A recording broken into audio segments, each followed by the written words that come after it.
What if I told you that the most disturbing elements of Squid Game, the dehumanization, the numbers instead of names, the games played for others' entertainment, actually happened in real life? In 1980 South Korea, over 650 people died at brothers' home, where guards forced inmates to play brutal games while authorities turned a blind eye. The show creators say it's not based on this tragedy, but the thematic parallels are chilling. Let me show you how reality can be more horrifying than fiction. 게임하지. Brothers' Home was supposed to be a welfare center in Busan, South Korea, but from 1976 to 1997, it became something far more sinister. Nearly 40,000 people were swept off the streets and imprisoned there.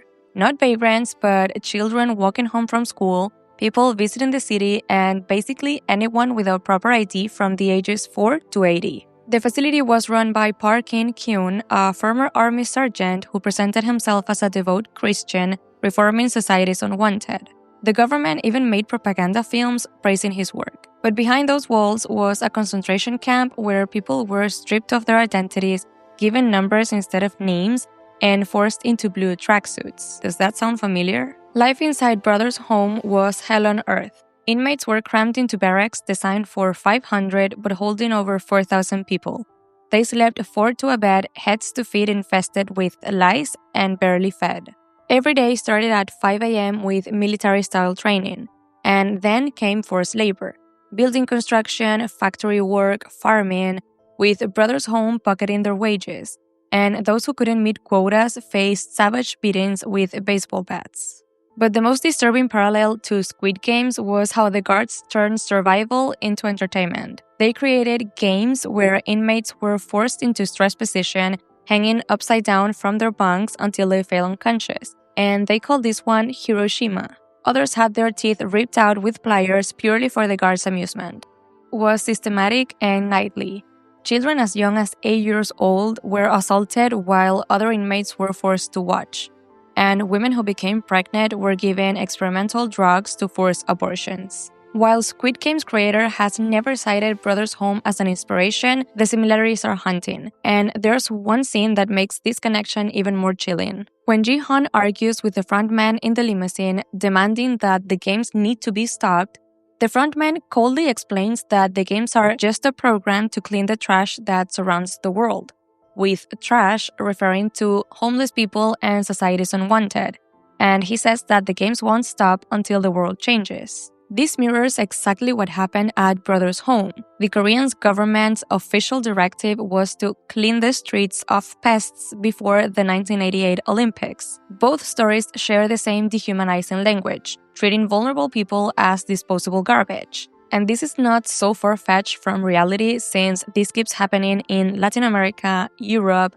and even here in the US. The visual similarities are equally striking. In Squid Game, players become numbers, and at Brothers' Home, inmates lost their identities and became just identification numbers. Brothers' Home's blue tracksuit with stripes versus Squid Game's green tracksuits with numbers. Both feature color-coded authority figures. Brothers' Home had guards in military uniforms, while Squid Game has the red suit soldiers. The cramped bunk beds arrangements are nearly identical in both. Squid Game turns childhood games deadly, and Brothers' Home guards created games that were really torture methods to break people. When Brothers' Home was finally exposed in 1987, the government intervened to protect those responsible. Park In-kyun received only 2.5 years for financial crimes, and nothing for the murders, tortures, or in the 1990s, when survivor Han Young-sun first tried to speak out about what happened, the government silenced him. Taken at age 8, spent decades trying to get justice.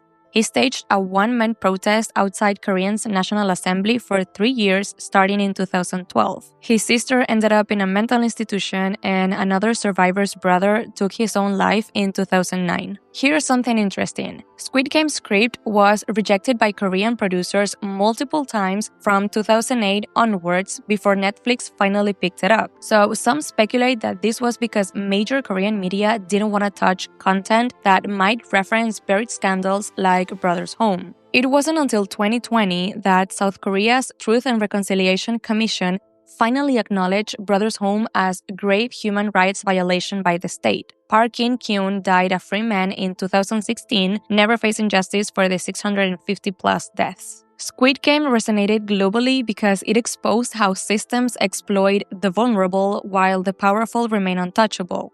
And Brothers Home proves this isn't just fiction, it's a pattern that repeats throughout history. The show's genius isn't in its originality, but in how it transforms real-world horrors into allegory. Whether consciously inspired or not, Squid Games captures the same dynamic that made Brothers Home possible: economic desperation, systemic cruelty, and government's willingness to look away. The survivors of Brothers Home are still fighting for recognition and justice. Their story just reminds us that sometimes the most unbelievable fiction pales compared to documented reality. The games in Squid Games end when the cameras stop rolling, but for Brothers Home survivors, the trauma never ends. What do you think about these parallels? Let me know in the comments below. And don't forget to subscribe and give this video a thumbs up if you want more deep dives into your favorite shows and movies.